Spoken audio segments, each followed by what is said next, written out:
energy from the time field that's flowing into our space-time. That's what, according to Dr. Dewey Larson, all matter is built from, is this hyperdimensional exchange between three-dimensional time, three-dimensional space. That's all it is. So, of course, you're going to get time anomalies, but it's also the energy that builds you. It builds your DNA, it builds your body, so when you get more of it flowing through you, you're going to have more health and vitality. And because it's the energy of your consciousness, because it is consciousness, it's also going to give you a more advanced intellect. So the way that we can actually prove that this global grid, these energy lines, has a hyperdimensional effect that can completely pull you out of our three space of length, width, and height, the three-dimensional world, is with the research of Ivan Sanderson. He investigated a massive number of different disappearances of ships and airplanes.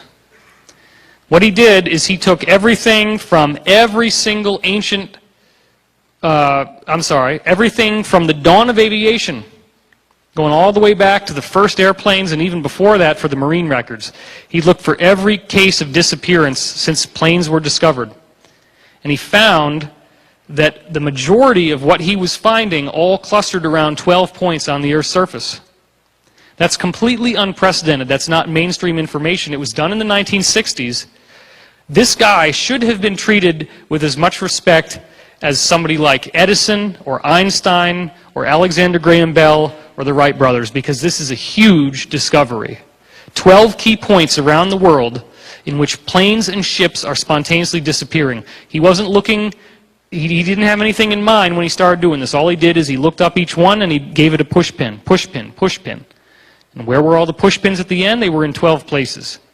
Even stranger is that the 12 places are not just haphazardly scattered around the Earth, they're all equally distant from each other. They're harmonically balanced with one another. They're all the same distance apart when you look to the ones that are adjacent to each other.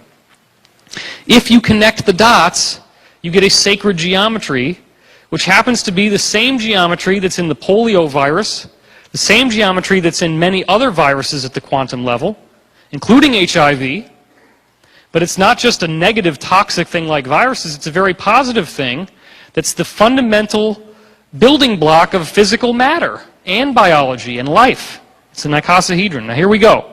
This is the Bermuda Triangle. Obviously you know about this one. Believe me when I tell you that there are many, many airplane disappearances that cannot be explained, where they've never found oil slick or flotsam on the surface of the water. All they find is a missing plane. It's on the radar 1 minute, it's gone the next. There's no oil slick, there's no wreckage, nothing. And they don't find anything on the surface, on the bottom of the ocean floor either. It's gone. What happened is it's passing through a portal. It's passing through a time gate. A gate into another frequency of reality, a parallel universe in which time is three-dimensional. Here are the 12 points that he discovered with his push pins. Take a close look. You see the Bermuda Triangle off the coast of Florida. You see another one near Brazil in South America. You see another one here on the land in Africa. Another one down here by Sri Lanka. You see one that's the Himalayan mountains, all that crazy stuff like the Master and Teachings of the Far East, Tibet, all that stuff up there. You got some that are out in the middle of the Pacific Ocean here, which is a real lonely area to get stuck in. The Easter Island is down here. And then you got one here, which is the Devil's Triangle. That's officially been declared a disaster area by the Japanese government. They do not allow you to fly or sail through this area. You also have two bracketing Australia, and that's very important. Australia, if you notice, is the only continent that is completely pinned between actually four. Because what he doesn't show you on this map is that there's one down here on the South Pole, one up here on the North Pole. So you got 1, 2, 3, 4. Australia is perfectly in the geometric center of four of the most important nodes. So there's a lot of crazy stuff, and the exact geometric center of the nodes happens to be right where Pine Gap is, which is one of the biggest bases where all this stuff is being done. You connect the dots together, you get your icosahedron, which as you see here on the left is a geometry. This is what it looks like superimposed over the Earth's surface on the right. Now, this is where it gets even more interesting. These three Russian scientists, and everybody laughs when I say their name, Goncharov, Morozov, and Makarov. Well, see, you're not laughing because I told you it's not cool to laugh. So like now you don't want to laugh.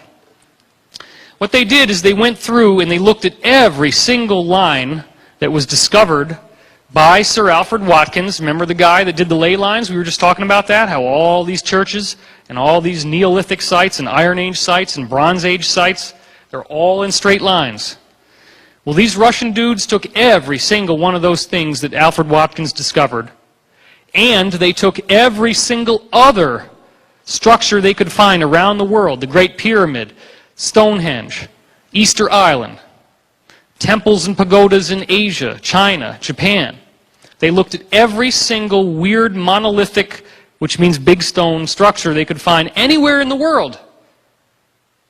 And they found that every single one of them fit onto a single grid, which was very simple to construct. All you had to do is start with the same 12 points that Ivan Sanderson found where these matter time-space warps would happen.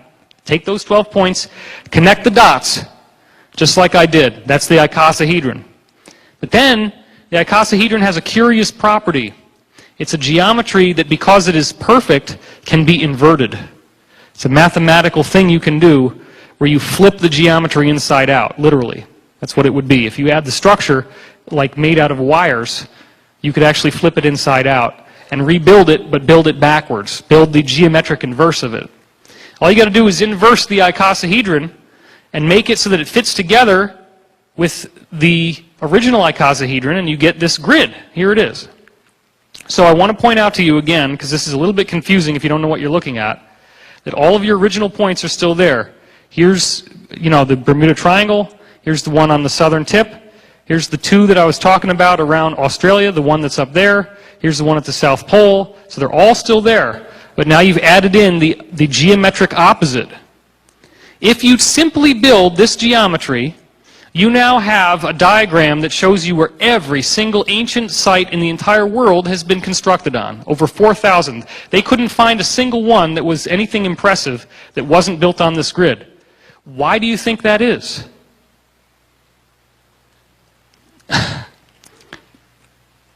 If you have a wire that's going to go to something that powers an electrical appliance, are you going to put the wire under your armpit and expect that it's going to work?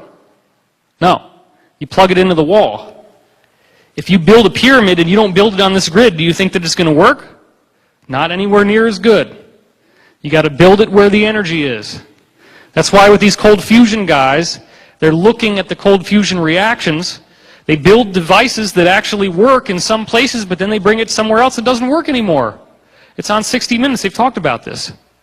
Oh, we don't understand. It must not work. It must, and then the scientists say, well, it's the whole technology is wrong. No. It's because if you're on the grid, it's going to work. It's very simple. Let's put all of the cold fusion devices on the grid where they work, and then we'll wire them up, and we're done. Just build it where it needs to go. It's very simple. You have energy in one place, and it's not somewhere else. It happens to be the energy of the time field. Well, look what else you got here. You got the Mid-Atlantic Ridge. This is the volcanic ridge that defines what's pushing apart the two continents.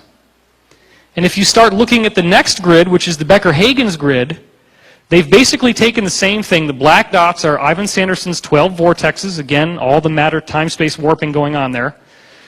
You have all the points of the geometric inverse of the icosahedron, but what they do is they actually take two icosahedrons and they put one out of phase with the other. Rather than inverting it, they just take a second icosahedron and make it a little bit out of phase. We have a phone ringing. That's a sign. Do you guys need a break? No? See, we're having mutiny, Carrie. What should we do? The troops don't know what to do. Actually, we need to do sort of a short meditation to clear the room. Okay. Meditate. All right, we'll do a short meditation and mentally clear the room. That's why we got the cell phone ringing and distracting me. I would ask that you just take a couple minutes. Take a nice deep breath now. If you need to use the restroom, please go, because this is going to be enough time that you can actually have a break if you need one. I won't be offended, I promise. Some of you are hardcore and you're just going to sit through this. That's cool. Either way is fine. I won't judge you. We'll just laugh about you once you're out of the room. I'll make jokes about you. And let's go into the infinite peace of this moment. You may want to close your eyes. You may want to spend a little time relaxing. And just give yourself over to the loving presence of the cosmos. Let yourself feel the articulations of intelligent infinity, which speak to you in the moments between moments. Give yourself an opportunity to relax into the